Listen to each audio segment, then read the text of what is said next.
Hello and welcome to the Podawakens presents Chronological Clone Wars here as we go through and watch Clone Wars, the animated series, each week and then discuss it. And we're doing that, of course, in chronological order. It's Logan's first time watching, my second time watching the show, so he's with me as always. Logan, how are you? I'm good. We've had some nasty weather here in Same. Florida. It made me feel like I was on. Oh, dang it! I forgot the planet. Come on. Oh, come on. Oh, Camino, yeah. Thank you. Thank you. I'm glad that you knew what I was alluding to, Yes. but Yeah. felt very fitting for Clone Wars. Like when I was watching it, I was like, this feels fitting for the weather that we have. It was like a Jordan. It was like a cyclone, but not in hurricane season, so they didn't call it that. Yeah, yeah, no, we got some of that too. Really windy today and yesterday, and then it poured like starting around 4 o'clock yesterday to Hmm. early in the morning this morning. So, uh, actually had internet crash late last night during the Ravens game, and then Oof. it was only out for like 5 minutes, if that. So, thankfully, I just turned off my Wi-Fi on the phone and then pulled up the Yeah. data on Peacock, and then I was like, "All right," and then I had it that running until the internet connected again, and then it was fine. So could have been a lot worse. Yeah, back in the old days, you had to just sit there in the dark. Yep. That'd be Yeah. awful. Yeah. So today is week 6 of our journey here, where we talk, a few episodes a week. This week we're talking 3 episodes, starting with season 1, episode 8, Bombad Jedi. I was hinting at this last week when you were talking about Jar Jar as like a Jedi or something, and then I was like, well, we do get that. The synopsis: Separatist forces mistake Jar Jar Binks for a Jedi Knight. It was directed by Jesse Yee or Ye, and written by Kevin Rubio, Stephen Melching, and Henry Gilroy. Premiered November 21st, 2008 on Cartoon Network. Um, yeah, so what was your thoughts on Bombad Jedi before we kind of dive into more of the minutia of the episode?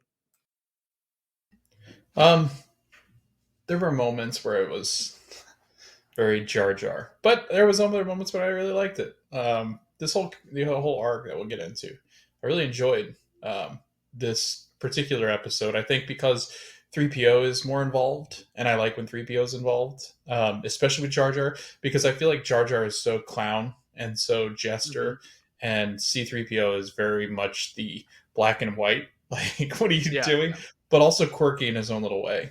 So I think that they are a nice duo to put together, which I really did. I like this episode, and I really like Gunray. Like, I've always liked Gunray for some reason. I just think he's a weasel. So anytime you get to see him, I like that. yeah. So you keep saying 3PO. I'm not sure if I know who that is. I know him as 3So. Three so, yeah. Is That was pretty good. I was like, I'll give him credit on that. And he kept calling him different things, like three so, 3PO, 3CO. yeah, yeah. It He was like, doesn't come on, understand, I guess.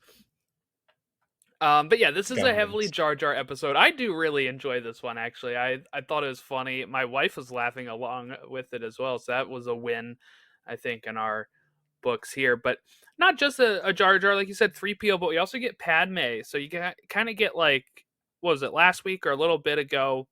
We had a Padme uh, and 3PO episode as well, where they were captured by Grievous.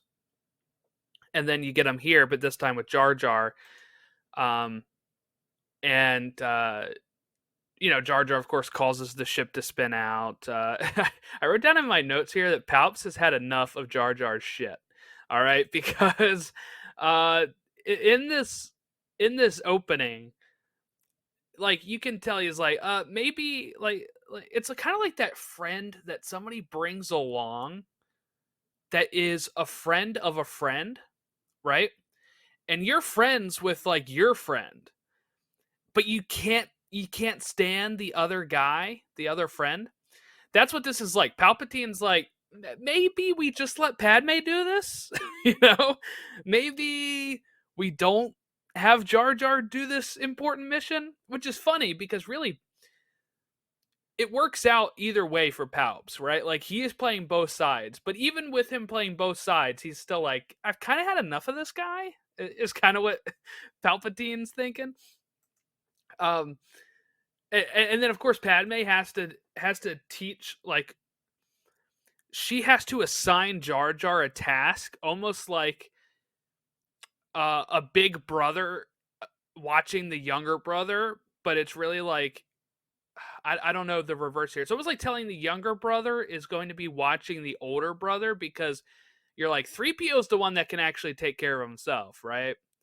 But she's like, hey, you have to watch 3PO Jar Jar and try to like build this up of I'm giving him this task that he cannot mess up while I go do this important thing. But of course, it's Jar Jar. He is going to mess up this important task. Yeah, I was sitting there thinking about this during this episode too. Like Palpatine is so good at playing both sides. I would 100% crack. I would make a mistake somewhere because I know, like he's got to know, right, that what most of stuff is going on. Like they got Jar to clue Jar him would in have on, driven me probably yeah, to be like, you know what? I'm actually the leader of both sides. All right. And right. I'm ending this right now to be done with I'm this. tired of his, yeah, like that. And then also with Grievous, I'd be like, Dooku, get him under control, or else I'll kill you both. Like I'm tired Yeah. of like everybody's just He's a getting confidence on screwball, both sides. right? Yeah. He was like, come on. Maybe that's why Palpatine like comes out of just what he's like. He could have been the shadow monster, like not come Mm-hmm. out till it's time, but he really Or, had to come a out because Phantom Menace. Yes. right, a phantom, yeah.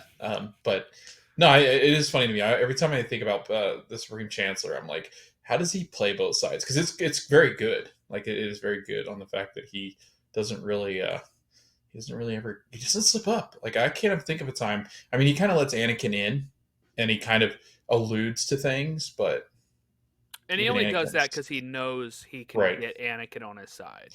right, and he's Right. got to do that. Yeah, And because everybody else, like the Jedi, haven't trusted Anakin, he knows if I give him little crumbs, he's going to that's know that true. I trust him and he will eventually choose me over somebody like Mace Windu because Mace can't stand the kid, right? So, like, it paid off for a good old Sheev Palpatine after this.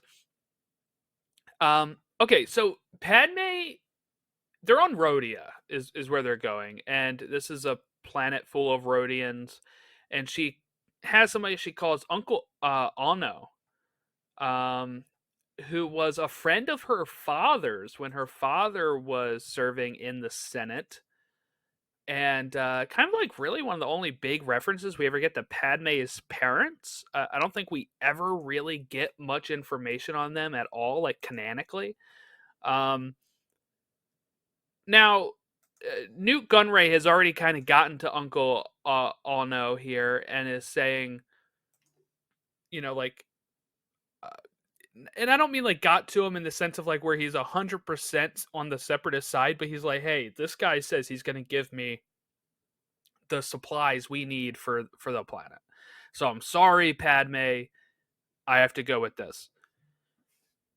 One question though, Newt Gunray is, of course, the Trade Federation. They are also the ones to have blocked off Naboo in Episode 1, which is 10 years previously. So they have a history of doing this kind of stuff anyway.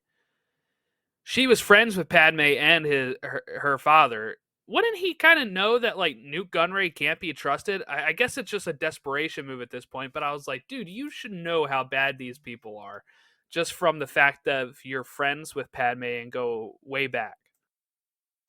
yeah. I think there's a lot of that though in the galaxy, like the different galaxies and everything else too. Because I think there's a lot of distrust, I think you can only trust your kind, right? Like I think that's what essentially the only ones that I would ever trust besides the Jedi to do the right thing would be Ewoks.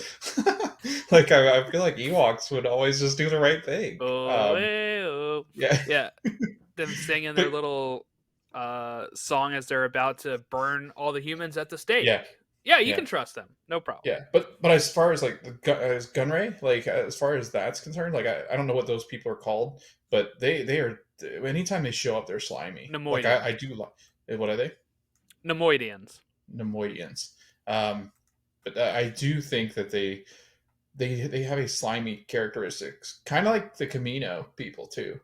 Um, I feel like there's an agenda, right? And I always feel like there's an agenda with different people. And even in Book of Boba Fett and Mandalorian, when they're traveling around to different planets, especially with bounty hunters, when they're out at different planets and having to negotiate with everybody, even people that you think you can trust, you really can't. I mean, I guess even you could look at Kylo Ren and Anakin and think about like their mistrust where it was placed, and I don't know, but you're right though. I think that Gunray, you would look at them and go, you know what?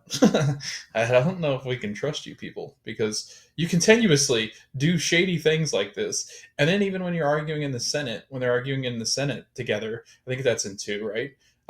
Where they just, it seems like they always have their own plan and they're only going to do what they want to do Mm-hmm.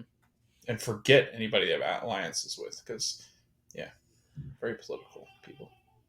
Yeah, and look, they are. So again, this also is like I understand you're desperate for supplies and stuff, but you she calls you uncle, so you know that these people were tight, right? Like tight at some point, and her father, we assume, is out of the picture. She kind of talks past tense, so I'm assuming her parents have passed, and plus we never get like a meet the parents scene with Anakin, which now I kind of want to see, like Robert De Niro as Padme's father doing the lie detector test on Anakin. Did you kill the women and children too? Um, Yes. but that is so you think he would have some affinity for her too, and he does, because when he finds out that they're going to kill her, he tries to put a stop to it. But also, it's like these were the same people that tried to kill her originally in episode 1. Like, pay attention, dude. You know, um, he's just a dummy, I guess. But anyway, uh, so the battle droids are going to come out. They're going to try to take 3PO and Jar Jar hostage. This is where you have a whole bunch of stuff start going on. He accidentally pulls the magnet, which is going to get 3PO sent up to the sky, and then he drops him a far distance too. Then he's going to go fall over a ledge when he's fighting the crab droid, and 3PO mourns him at this point, but then Jar Jar climbs back up. And this is where he finds some like robes that he puts on, and then this is where they are going to mistake him for a Jedi. Newt Gunray actually arrives before he was like on a hologram. He finally comes in and he's like, "Look, a Jedi," and I think Jar Jar even says like a Jedi, like where? And it's like, they mean you, man. And just like the whole fact that at one point, Padme overhears this and she talks to 3PO like, "Oh, what about the Jedi?" And 3PO is just like, "No, they think Jar Jar is the Jedi." And she's like, "Oh no." um Another thing that was really cool too is when he falls into the water, Jar Jar. And then they kind of tell all the droids at some point to go look for him or something, and then you just get like a chorus of Roger, Roger, Roger, Roger, Roger, Roger, just over and over. They're all like rogering each other. I thought that was really fun. Yeah, it was a good moment. I like when Jar Jar's in the water. I think it. I don't know. He just he's got moments, Jordan. He's got moments that I like. Mm-hmm. Do any time that the battle droids was it? Which episode is it? Now that I like it's all coming back to me, and I think I forgot to mention it, and I don't know if it's in this but the battle droids when they go shoot the Jedi or something like that, like destroy the Jedi or kill the Jedi. I think it's in one of these coming up, but Oh when they're yeah, like it's in the or Lair of Grievous one, I okay, think. When when when he's they're like like, take down take the down the Jedi. Jedi, and then they look at each other and are like, "Have you ever defeated a Jedi before?" And they're like, "No, have you?" Yeah, I they're love the it. best. comedic relief in these episodes. Um, there's a point too where Padme is very smart here. She's gonna act like a Jedi saves her. She's like yelling over top of it, similar to what she did in the was it the Clone Wars movie when she got captured and she's like, "No, please don't look at my phone or my hologram thing," you know? Um and they're like, "Oh, she wants us to look at she doesn't want us to look at it, so let's look at it." And then she uses it to call for help. In this, um you have her being like, "Oh, thank you, Mr. Jedi, for saving me." And they're like, "Jedi, yeah, go in there." And they go in there and she just takes them out. Like, I thought that was really clever from Padme. Yeah, you see traces of Padme and Leia too. Like I always find that interesting too because they really set it up nicely, and I think Clone Wars is going to do it better because we get to see more Padme. But Padme, like she's clever in the way that she tricks people. Like when she's not dressed up as, I guess what the is she the leader of Naboo? Yeah, in the first Yeah. episode. Yeah. So when they're setting her up and she's not the person that's dressed up that would look like the royalty, but ends up being her, like, I don't know what they call them. I guess her, Decoy, a handmaiden yeah, is the what they. decoy. But she Yeah. was like she was the handmaiden. Well, if you Right. really pay attention in episode 1, she is actually dressed up as the queen a few times. Yeah. And then you can kind of tell when it's Natalie Portman and when it's Keira Knightley, because the other one Yeah. is Keira Knightley. I don't know if you Yeah. know that, but yeah, like Yes. that was before Keira Knightley was huge. I was gonna say that Both was of these were before. before they Yeah. were huge, and now it's like Right. two of the biggest women stars, that were playing the same role pretty much. Right. Yeah. And then she leaves that planet and becomes a pirate. It's pretty cool. But Yeah, yeah, Keira Knightley, not Natalie Portman. Natalie Portman becomes Ashton Kutcher's, like, no strings attached or something. I don't know. It was yeah, weird. and then Mila Those Kunis sequels are becomes strange. the Justin Timberlake's just Yeah. with Yeah. benefits, friends with Yes. benefits. Friends with But benefits. then Yeah. Mila Kunis and Ashton Kutcher ended up becoming married. Yeah. So this is all interconnected. This Star is all Wars part of the Star is, Wars canon, yeah. all right? You gotta have the timeline set.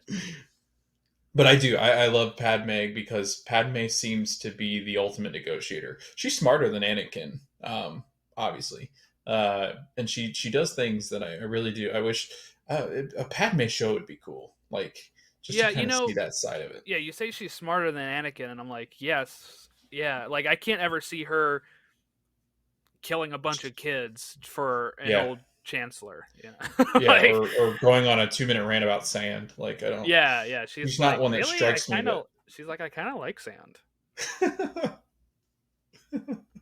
She said, my old handmaiden is now a pirate and is on sand all the right. time. I visit her all the Yeah. time. Okay, and then Padme saves 3PO. She does this very pointless thing, though. In this, I noticed she's running behind the B1 battle droids and 3PO. And she does this thing for no reason. She has a gun. For no reason. She's going to jump and push off of the wall with her foot, come down, and then shoot the droids. I was like, just shoot them. What are you doing this fancy, like, jump, push off the wall for no reason? You still ended up behind them. Parkour, baby. Yeah, she's like, now I'm picturing her, like, in that Office episode where they're all shouting Parkour, parkour. parkour. And Michael runs and like lays on the couch and lands on the wall. Okay, and then Jar Jar learns of Padme's escape because he goes up there to try to save her. And then he gets into a fight, and then the creature that he was talking with down there is going to save Jar Jar when he falls into the water, and then he uses the creature to attack. And Palpatine is going to then commend Jar Jar at the end here and say, "Hey, you guys all did a great job." He has to take back his mean thoughts about Jar Jar, and he gives supplies to the Rhodians. And it feels like not part of an arc. And I think these 3 episodes are really a curious arc because they're not your typical arc that we've seen so far, right? Where all of it is taking place with the same characters. We get this, and then the through line is a totally separate branch here as we go to Newt Gunray getting captured And the next episode is going to start with Ahsoka and Luminara making sure he gets to prison. Um, I think this might be the first arc that we've seen like this. What was kind of your thoughts of like a loose thread between all of the episodes? Yeah, I kind of liked it. I mean, it gives you the ability to bring in different characters in different situations that they're not typically. I think would like if this was a straight line and you had it going right into the next episode of kind of that same storyline where it's very strict into the thread that it's following. I feel like you would not get as many of these characters.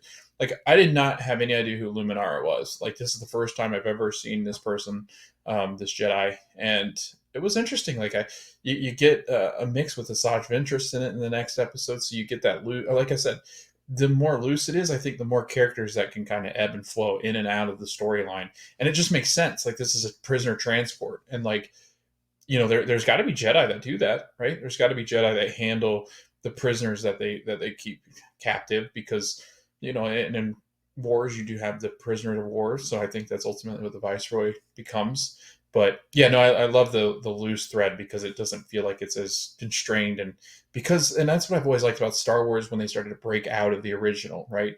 Is we started to get some of these characters where you get Ahsoka and you get Luminara and you get Asajj Ventress. Like these characters would never exist in the movies because it's such a straight line. Same with kind of these Disney Plus TV shows is that the more that they can kind of venture out, like that's what I love about the Mandalorian. The Mandalorian could go to different planets because he's a bounty. Like I love that loose thread. But yeah, big fan. I really like these episodes to be honest. Yeah, so we'll move on talking about that one. Now you mentioned Luminara and Dooley. I am such a nerd. I had an action figure of Luminara. This is Did you before the really? show. Yeah, I knew her That's name. cool. I knew her apprentice. I knew all that stuff. She actually does make an appearance in episode 2 briefly. Let me see if I can pull this up to share, but um yeah, she makes a brief appearance in episode 2 as one of the uh, Jedi on Geonosis when they go to rescue. Oh, okay. Yeah. Uh, I remember that now. yeah. Um, but yeah, Anakin and she had yeah. books based off of her. Like she made appearances and all that kind of stuff before this show. And as a nerd in elementary school and middle school when this stuff was coming out, I like read all that stuff and I would have all that stuff. I used to spend. I've probably told this a million times on here. If not, I definitely did when Ken was on as a guest. But or maybe it was when I was on his show. But one of the things I remember this in 5th grade, we all had computers in this computer lab, and that was right in the build up to Attack of the Clones. And you could there was only a few approved sites in elementary school that you could go onto. And we'd have to like play these games in computer lab, and I would knock these games out. Knock them out. And then my first spot was to go to a StarWars.com. And I go to StarWars.com and I'm reading all the data bank stuff where it's like, this character did this. And I'm like reading that. And I think there was even a spot where you could like see set photos or watch the filming of Attack of the Clones at times, which was all like just blue screen you're pretty much seeing. But it was so much more accessible back then than now. Even like now they always try to keep the secrecy stuff going on, but like back then they'd be like, yeah, this guy is going to be in the movie, and they would tell you a lot about it beforehand. And uh just good memories about this time of Star Wars, and reading it and going to starwars.com. So that's what I always like to do. um but yeah, so Luminara is in this next one. So let me go ahead and say what the next episode is called: Cloak of Darkness. This is directed by Dave Filoni, written by Paul Dini, by the way, December 5th, 2008. Paul Dini, if anybody out there is listening, he wrote some huge things. Okay. He wrote Superman the Animated Series, Batman the Animated Series, Tiny Toon Adventures, Batman Beyond, Freakazoid, Duck Dodgers. He wrote episodes of Lost, by the way. Yes, the big ABC hit Lost, one of my favorite shows of all time. He wrote Arkham Asylum and Arkham City, the Batman video games. He's just written so many great things, and when I saw his name appear in the credits, I was like, hell yeah. I mean, he also created or co-created Harley Quinn, one of the most popular hero slash villains at this time of comics, and Terry McGinnis, who is Batman Beyond. But yeah, he wrote this episode. I think this episode is really great as well. The synopsis was Ahsoka and Jedi Master Luminara combat the deadly Ventress. Um, okay, initial thoughts on this one before we dive in. This was great. Action packed. People that I didn't know, characters that I didn't know. Ahsoka, you get more progression in her story of what she is like. Um, and the more that I start to kind of learn more about Ahsoka, the more I like her, especially as she progresses into the show. But yeah, no, I love this. This was probably one of my favorite ones that I watched of the ones we watched. So I really enjoyed it. And anytime Asajj is in it, I feel like she's a badass. So it's like, all right, Mm-hmm. we're gonna get some good stuff because she is ruthless, Yeah, so and digging I like Asajj that. so far? Yeah, no, I really do. I like her, and because I never knew who she was, like it. Mm-hmm. And the more I get of her, she's kind of Darth Maulish in a way. Like she got that edge, man. Like Dooku's got like, he's kind of. I'm gonna do that 100% of the time. Dooku's got That's not like watching so this. much Manchester City. I know Dooku's got this tendency to just be kind of nonchalant and calm, and I feel like Asajj is like, I'm gonna kill everybody. Like I'm very Anakin, very Sith. Like I want to kill and just be an assassin. So yeah, I really enjoy this. Did you know that Asajj Ventress, by the way, was a downloadable character for the original Xbox on Star Wars Battlefront 2? The original Really? Star Wars Battlefront 2. Yeah. Really? Yeah. Isn't Oh that man, crazy? that makes me want to get an Xbox again. Although Battlefront 2, is it on PlayStation? Uh, the original Battlefront 2 from 2005. Oh, so then definitely not. Yeah, so no. I So think no. now you could do it on computer, but I think that Yeah, she was an Xbox exclusive because my friend had it that's on cool. Xbox, and I remember him like downloading the live update, the DLC for it, and that was back when like DLC was still pretty new. You're like, what? They can just send you an update like this? Like it was Yeah. crazy. Um, but yeah, so Luminara and Ahsoka are escorting Newt Gunray to prison. And we see some commandos that are non-clones. These are called Senate commandos. They have some really cool blue outfits, and they look pretty similar to the blue royal guards that Palpatine had in Episode 1. Uh, Trying to think about that, like royal guards, Phantom Menace. I believe it was in Phantom Menace. Um, they kind of look like, yes. All right, here. So I'm gonna share my screen again here. So sorry for the audio listeners, you guys are missing out. Yeah, they kind of look like this. It seems like they kind of took inspiration from these Senate guards and made them, you know, uh, a little bit more clone trooper esque instead. But the helmet looks very similar to what we see these Senate commandos wear in this episode. Did you have any suspicions about these guys before the reveal? Because I totally forgot about the reveal, and then I was like, I think they do lead you to the thought of it, but I don't know. You're on mute. Yeah. So what I was saying on mute was, I feel like I did feel like they were targeting Ahsoka for a reason. Like she's a young one, she'll listen. I really did kind of feel that way, but I was like, no, because then they've had moments where it's like, oh, maybe we can trust them. Like they're basically saying like, go with your gut, and then that's kind of when you're like, wait a minute, like a Jedi doesn't need to be told, you know, not typically. Maybe a young Jedi does, like Ahsoka does, but I guess Anakin does too. But he's kind of a rebel. Yeah, I did. I had a weird feeling about it, but then as it kind of went on, I was like, okay, maybe not. And then all of a sudden, it's like, oh yeah, no, they can't be trusted. So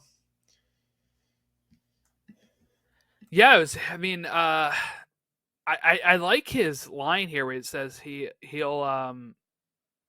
sometimes being a good soldier is doing what you think is right, and that's why like we're better than droids, pretty much. And I think he actually has a point because it did come out that she needed to go rescue Luminara. I mean, Luminara is probably dead if she doesn't.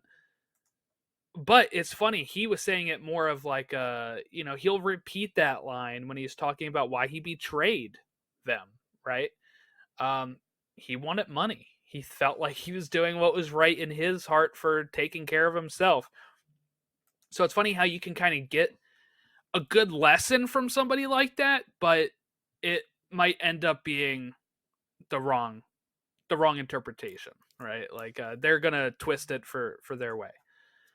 Um, so then they send Asajj out to free Nute Gunray, and what'd you think of Ahsoka interrogating here? And she's gonna threaten Nute Gunray. She whips out the lightsaber, she ignites it, and Luminara has to pull her back. Felt very Anakin. Felt very much like I'm gonna Yes. force this out of you and kill you if you don't tell me. And then she's like, "Well, obviously it was A joke. like Yeah. I'm not gonna do it." But Right. like, yeah, you do Just a see where threat. she learns it from Yes. Anakin Yeah, it's like the bad, the shows, like the bad cop that kind of steps into that there. gray area. I just think of Blue Bloods because I watch all the time. And Donnie Wahlberg's characters like that in that show where it's you got the brother who's just so straight in line, and I think that's Obi-Wan. I think Obi-Wan, you know, most of the time is going to do That's black and why I white. think he calls to me. I mean, I am, you know how Yeah. I am. I'm a rule Oh yeah, no, I follower. know. Yeah. Like I feel Yep. like I'm Obi-Wan in that sense. I'm like, Yes. Yeah, I would say out of my friends, you were definitely the more rule following one. yeah. Um, I have a hard time too. It's the guilty conscience that gets to me when I don't do something I'm supposed to do. It just weighs on me, and then I feel like somebody's going to find out. So I just do the right Yeah, thing. Yeah, exactly. You're I like, don't well, like that. somebody's gonna find out. Yeah, I feel like we're both rule followers, but you two, a big degree. Like I feel like you Mhm. really just having lived with you and you've worked in places, and I can't remember a time you were ever late. Unless it was crazy traffic or something like that. I think you're a stand up guy there, Jordan. Oh, But thank you. This is yeah, gonna turn it. Let's put aside let's the keep Star Wars talk and going. yeah, keep saying how great I am, please. uh, yeah. Um. Okay, so then we have yeah, Luminara pulls her back, and this is gonna make Luminara say, "Hey, Ahsoka, you're gonna have to stay back and guard Nute Gunray." Um, and then Asajj is kind of like hiding out in the ship. She's zipping around, doing stuff, and she starts planting some bombs. Um, so then Asajj is going to attack the commandos and Ahsoka has this great line here where she's like, "I'll give you a merciful death." She like shit talks like Anakin too. I really like that. I really like that about her. Um, Yeah, she's got that. Gosh, she's so spunky. Like I yes, really do, and it's so weird to see like almost like adult Ahsoka, like mature Ahsoka, the Master Jedi Ahsoka, like the person that's put it all together. Still has her. I think she's more shaky in her confidence in the show, in the TV show. But I think in this, she's just like, and maybe this is what causes herself to be hesitant because of what she goes through with Anakin, because she knows, I was that kind of rebel, but I don't want to be like him. I would say you're probably right on the money there. I mean, this is why like some people weren't big fans of Ahsoka in Ahsoka because they're like, this isn't the Ahsoka I remember. But this is look, I'll say this is a natural evolution for the character, right? Like she's like Yes, 13 here, like right? everybody Like else in the I world. remember being We're 13 angsty. too. Yeah. Yes. I would have definitely been like, I'll give you a merciful death. And then like now I'd be like, ooh, that probably wasn't the Right. best way to Yeah. go about that. Right. Yeah. Go back on your social medias, take a look at your memories from when you were in high school, and then you'll remember I thought you were maybe I gonna say should. look back at your tweets and delete them. No. Yeah. No. No. Though some No. stars should, though. I Yeah. mean, like they get in a Yeah. lot of problems with that. But I was so angsty. Like I just read one the other day, and I was like, school sucks. I hate this place. And like I was like, what is wrong with you? The Like worst why? thing I ever did, the things I cringe at the most of social media is when I go on like time hop and it's like, oh, there's the time I was quoting some lyrics. Yeah. Yep. Yep. There's those songs, and There's those um, songs that were yeah. trying to say I'm I'm single and I'm alone. single and I'm ready to mingle. Um, Asajj frees Gunray and then throws Ahsoka in the cell. And Luminara arrives and she does this cool thing where she like uses the Force to open up the door, and then Ahsoka and Luminara both like attacking Asajj. Some really great action in this episode. Um, they Asajj then detonates the bombs, which makes the place gives enough of a distraction for her to escape down the elevator. And Ahsoka's about to just jump down the elevator as well here, and then Luminar has to pull her back because the elevator goes flying down. But Luminar wants to face her alone. And then this is when, like you said, we get that line of sometimes being a good soldier is doing what you think is right. Ahsoka decides to go help. She's not feeling right. And she's going to force push Asajj back. Pretty hard, by the way. Asajj goes flying back. This is part of the this is an animation type thing. Like in the movie, I doubt they would have had her get flown so far back. But you know, you're trying to do a nice spectacle. And here's something I thought was really, really cool. Um, so after Asajj, Asajj tells the commando to free Newt through like a code thing. But when Ahsoka and Luminara get up, Ahsoka says, "We'll take her together." And again, this shows the opposite of Anakin in this sense, right? Anakin at the end of episode 2 in Attack of the Clones, Obi-Wan says, "We'll take him together," talking about Dooku. And Anakin just says, "I'm going to take him now." And he loses his freaking arm and is out for the count. So I don't know if Anakin passed this on to her or if this is something that shows this is the difference. We've kind of seen how she's similar, but this is kind of the difference. She's 13 and she's already knowing, like, we have to take her together. So I thought that was a cool, really callback to Attack of the Clones. Yeah, Ahsoka doesn't. While Ahsoka is confident in her ability, she's not overconfident. I think that's where she and Anakin are different. Like I Mm-hmm. feel like Ahsoka's like more of no, I can play in the big leagues with the rest of you, but isn't to the point where she ignores blatantly people's commands and like she does still listen to people that she respects, and I think that's it too. If she respects you, she's going to listen to you. Whereas Anakin, I don't think he really respects anybody because he just came from such a background where he just feels. I think he just didn't have any confidence, and then once he started to get confidence, he wins the Yeah, pod race, and he starts to gain that like he's being told he is the yeah, savior, right? Like yes, that's a tough thing to be like to yeah, respect anybody else. right. He's the chosen one, so he's going to act like it. Yep. Well, then Newt and the commando are going to escape after they knock out the clone leader, and Asajj takes the escape pod. They all meet up. Again, this is kind of something we just talked about with the Grievous episode last week when they steal R2, and you are the guy who found R2, and you're talking crap to Grievous, and Grievous gets killed. If somebody has a lightsaber, treat them with respect, is what I'm saying. Because this commando is like, I did all the work and that's going in my report. And Asajj is just like, no, it's not. You're dead. Like, why do these people not learn? It's crazy. No trust. And then they kind of say, hey, Master Kit Fisto is in the area of where they were last seen, and that's going to flow through to the next episode. Which, of course, is called Lair of Grievous. And it was directed by Atsushi Takuchi.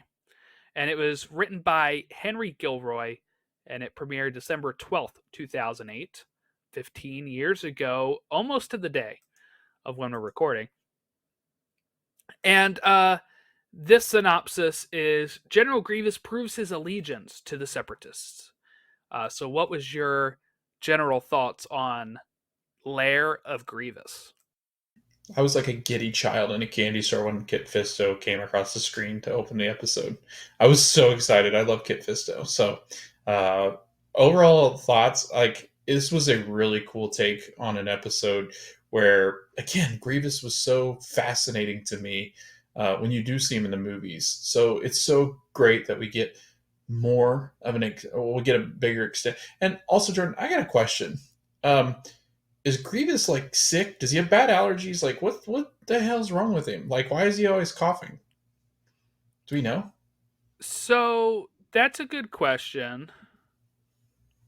I don't know off the top of my head. My thought is, um, because of him being, like I said, kind of the prototype to Darth Vader. I think it's kind of a Yeah. nod to the breathing, but I also think story wise, with him being pretty much just the heart and part of the head, Hmm. and the rest is almost all there. I'm assuming he's more susceptible to some sort of illnesses, Okay, that makes sense then. or maybe it has something to do with the fact that yeah, like the lungs he has are not good, or something Hmm. like that. I'm not really sure, but I mean, how cool was this? Oh, I'll save it for when we get to it. But you mentioned Kit Fisto, and I'm not sure how many people know this. I'm sure I mentioned it in this before, but Kit Fisto is my favorite background Jedi.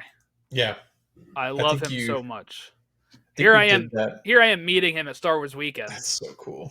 in Gosh, I miss 2015. those so much. I only I got to do know. one. I only got to do one. I only got to do one too, and it's this one, 2015, the last one. I got to My, meet. Is it Dan Margera? Is that her name? What's her name? Dan Margera, Bam Dan. Margera, the Yeah. skater. No. What's her name? Damn. I thought it was Damn. Tam. No, who is Damn. it? Hold on. I'll have to find it. Hold on. Give me a minute. Is it the bounty hunter from episode 2? Correct. Zam Wessel? Zam Zam. Wessel. Thank you. There. Who the hell's Bam? That's the skater. You took Zam, made it a D, and then Bam Margera.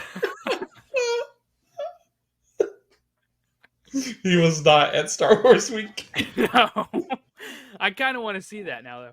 But Star Wars Weekends was so cool, and It was. they should do it more because they have a whole land now. But I don't. They're always worried about, well, this takes place at this exact moment of time, and I'm like, no, loosen it up Yeah. some. You have Yeah. so many characters. He looks so cool like this. Look, here's me with Darth Maul. I share this one all the time.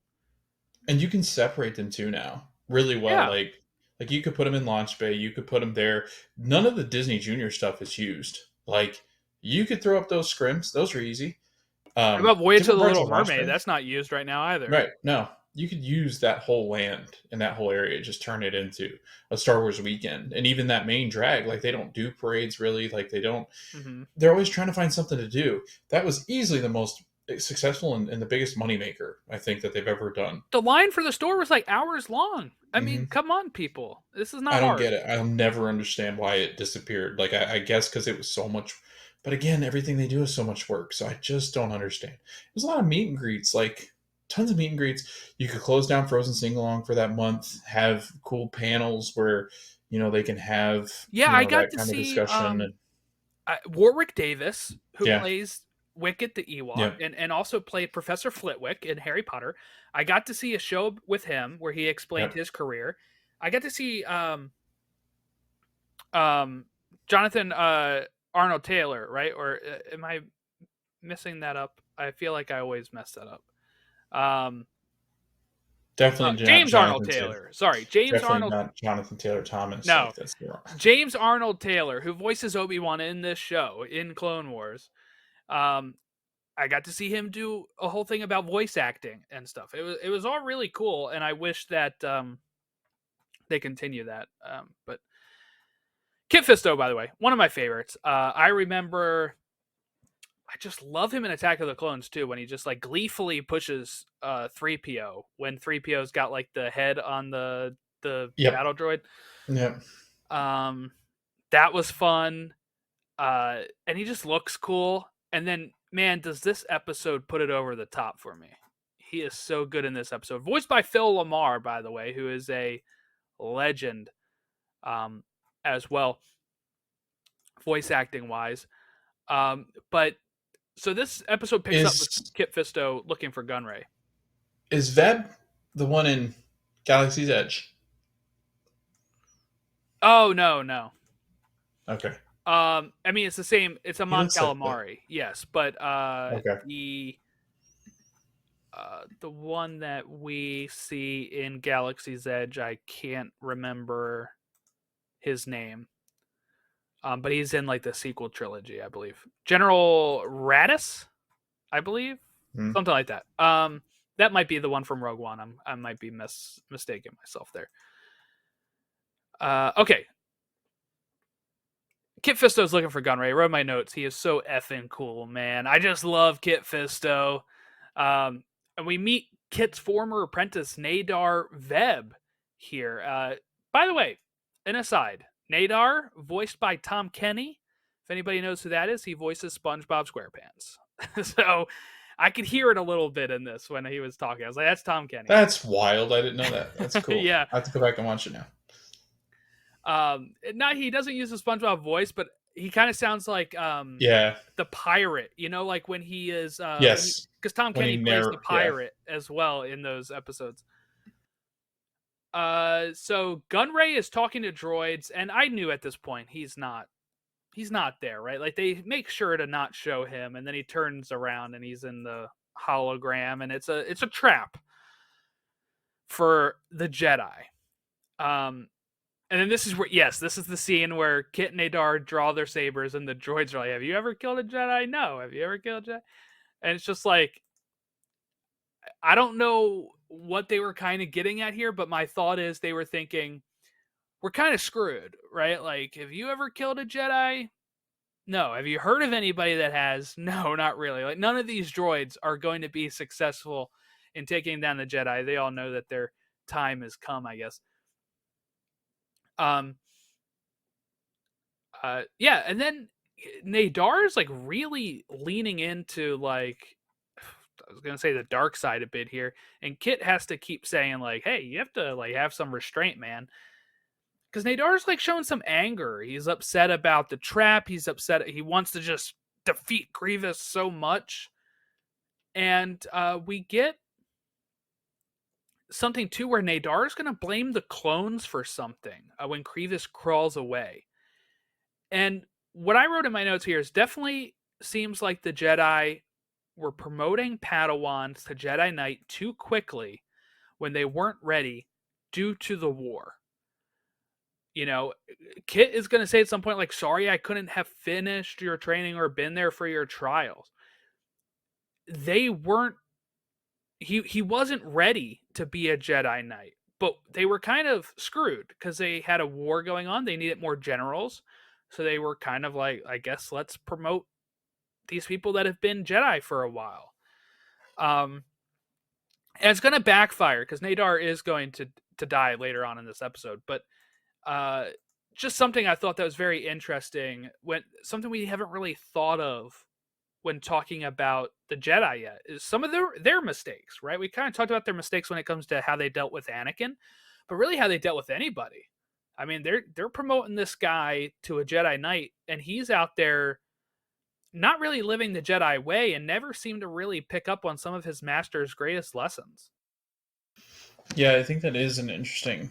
Like, it would be like I guess there's other things that they could do, and maybe they could make a kind of some of these offshoot Jedi, because that would be such an interesting dynamic to really explore, because this one does such a good job. Now I'm sure we probably won't get anything like this, but it would be really interesting to see, because yeah, when this war happens, I guarantee you there were some Padawan and some apprentices that had to jump ship and become, a Jedi or a Master Jedi because they were forced into the ranks, and then some of the Jedi were brought up to be the Master Jedi, and it would be interesting. Like I did find that dynamic, and I think because of that, he doesn't get the training that he needs, and he doesn't know how to control his temper, and he doesn't understand the ways of the Force and what the Jedi are supposed to do, and how Kit Fisto carries himself. Because the more that they see their master in battle, I think the better. And maybe that's why Anakin struggles so much, is because he and Obi-Wan are hardly ever together, and when they are, it oftentimes it's Anakin's knocked out or Obi-Wan's knocked out of the real quick, or they get separated for some reason. Whereas I always felt like Obi-Wan and Qui-Gon were always together. Like, I can't remember, like when they did separate, it was because Obi-Wan had to do something quickly and then get back to where Qui-Gon was, or Qui-Gon was doing something with Anakin, and he's like, okay, here's some things that you need to do, but he was always in touch. Whereas I feel like Anakin and Obi-Wan, kind of keep each other at arm's length. And I imagine it's kind of the same way here, where Veb gets put off and he's not really getting the training that he needs. And maybe that's what Ahsoka felt too. Maybe Ahsoka feels somewhat like that because Anakin's, helping Obi-Wan. It's basically Obi-Wan and Anakin versus, and it's, you know, he's one of the top Jedi, and she's having to learn with him, not really training her, I guess. Mm. Yeah, because Joy was like, "Why is she not with Anakin?" I was like, "Well, they said they assigned these two to it, so they were just again. This is kind of a spread too thin type of thing. I think they're like, well, Yeah, we'll it just is. Anakin's maybe doing something else, and we need his apprentice to make sure that Luminara is good, and there you go. And yeah, um, so Gunray isn't there; it's a trap. Dooku is going to jump on a call with Gunray. He's going to explain something to him. Then he's going to get on a call with Grievous, and he pretty much saying like, "Hey, this is a test for you." He doesn't say what, but he's just kind of like alluding to something going on. And here's Dooku's plan, as convoluted as it is: lead the Jedi there, and then lead Grievous back home, and hope that Grievous can beat them in battle and prove that he is worthy again, because he has had some screw ups, like the Malevolence arc. Um, did you realize we were at Grievous's place at first? Because they see these statues in these rooms of what Grievous looked like before his accident and before he is kind of part cyborg now. And then you realize in the last room when you see the mask and stuff, like, oh no, this is a Grievous's lair. How cool is that? What's your thoughts on that? Yeah, no, that part was cool, like the reveal, and then kind of leading up into it, like what he was, what he became, kind of thing. Only thing sucked is that because we're doing this in chronological order, I'd read the title, so I knew where they were. I was like, oh, okay, I know where they are. But it was cool, like the reveal, and I just love that when we dive deeper into why things are the way they are, and why Grievous is the way that he is, and maybe what causes some of his anger and his, I guess, I don't know, distrust in things. So he's an idiot though. He's always screwing stuff up. Like he doesn't know what's going on half the time.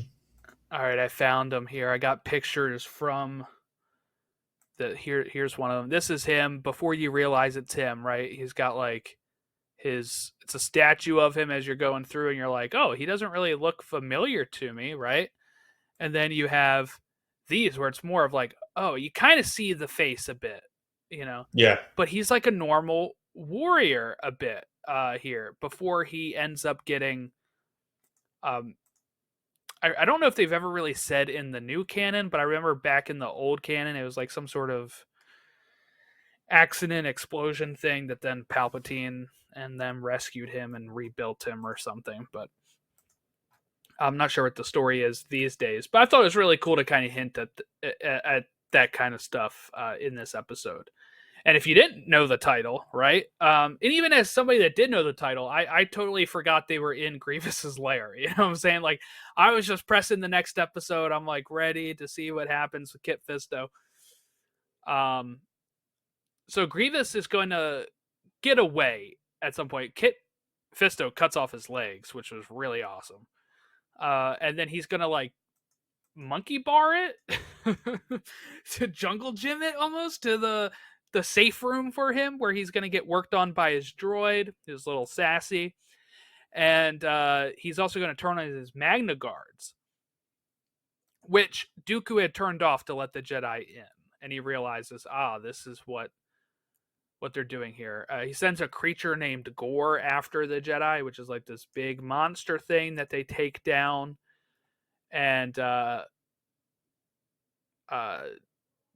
says that his faith in Grievous was shaken, and Kit and Nadar are going to be able to open the door. And Nadar wants to hold off Grievous while Kit can enter the control room, and he does. And Grievous ends up killing Nadar, and Kit is going to escape. When he does escape, by the way, it's really badass. He has a few really badass moments here. There's a moment where Kit Fisto is like in the fog behind Grievous's shoulder, about to attack him, which looked really cool. And then there's the moment when he flips onto his ship and lands crisscross applesauce on the ship, meditating, and just gets taken away by his droid. Again, I'm just gonna say Kit Fisto is awesome. Um, and then Grievous is going to tell Dooku that the Jedi were defeated, and then Dooku's like, "Oh yeah, Kit Fisto's dead. That's awesome." And he's like, "Actually, that one escaped." And Dooku is disappointed again. And then Yoda, we get the end at the end here.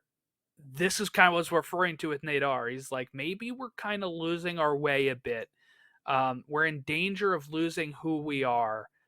Uh, and I think he's referring to maybe promoting them too early or not being able to, having almost a hatred for Grievous that can lead you down that path.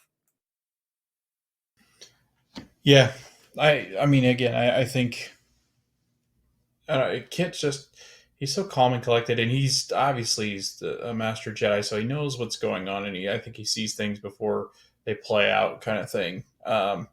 But again, I think that there are times where there's a lot of Jedi that feel this way, and I think Veb felt that way. There was just a lot of anger, there's a lot of hate, and I think when it's kind of like what you are like in real life, I guess. It's when you get angry and frustrated, you're likely to screw things up. You're likely to overstep. You're likely to say something or do something that you're not thinking all the way through.